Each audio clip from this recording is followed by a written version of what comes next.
Bonjour. Tout d'abord, je tiens à m'excuser de ne pas avoir été disponible pour l'événement à la Cité du Luxe. J'espère avoir l'occasion d'être présent moi-même dans une prochaine intervention. Et aujourd'hui, j'ai le plaisir de partager avec vous quelques échanges à ce sujet. Alors, à l'ouverture du parc Hyatt Paris-Vendôme, on remonte quand même quelques années. Le marché était spécifique dans le sens où les palaces n'étaient pas aussi nombreux qu'ils sont aujourd'hui. Et les hôtels de 4 et 5 étoiles avaient un taux d'occupation qui était très bon. Donc nous sommes partis tout d'abord avec le challenge de mettre un concept contemporain, donc un palace contemporain qui a été notre ligne de conduite, qui implique aussi des méthodes de gestion contemporaines adaptées au domaine du luxe.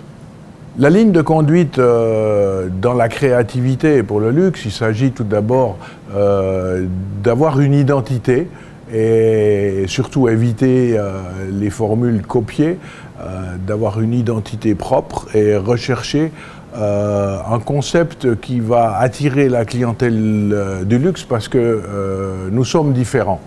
C'est-à-dire, on a été les premiers dans le secteur luxe gastronomique à avoir une cuisine ouverte, par exemple. Alors, dans le domaine de l'hôtellerie, quand on veut avancer le positionnement dans le luxe, et puis je pense que c'est vrai dans toutes les marques de luxe, le designer, c'est vraiment le créateur. Donc il faut passer beaucoup de temps pour s'associer avec un créateur, je dirais, hors norme. Et un vrai artiste, et pas seulement une grande entreprise qui va vous dessiner ou vont conceptualiser, je dirais presque à la chaîne.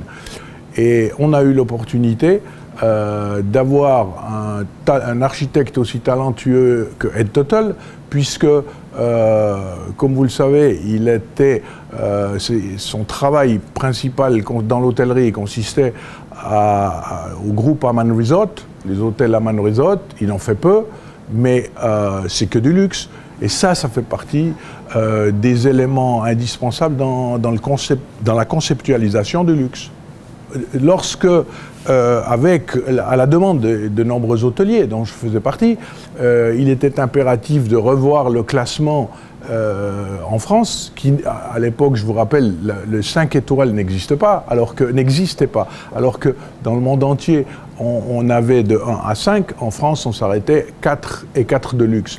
Donc une fois que ce classement a été revu, et que jusqu'aux 5 étoiles, et qu'ensuite, les hôteliers qui se considéraient comme hôtels de palace ont convaincu le gouvernement qui manquait un label, et qui est devenu le label Palace, dans lequel s'est créé un jury. Quand un client entend le mot Parc Hyatt, il aura à l'esprit innovation, luxe, créativité et expérience différentes. Il saura qu'il ne va pas se retrouver dans tradition, toujours existant et répétitif. Donc, et c'est ce type de clientèle qui recherche, je souligne, il y a des choix pour tout le monde.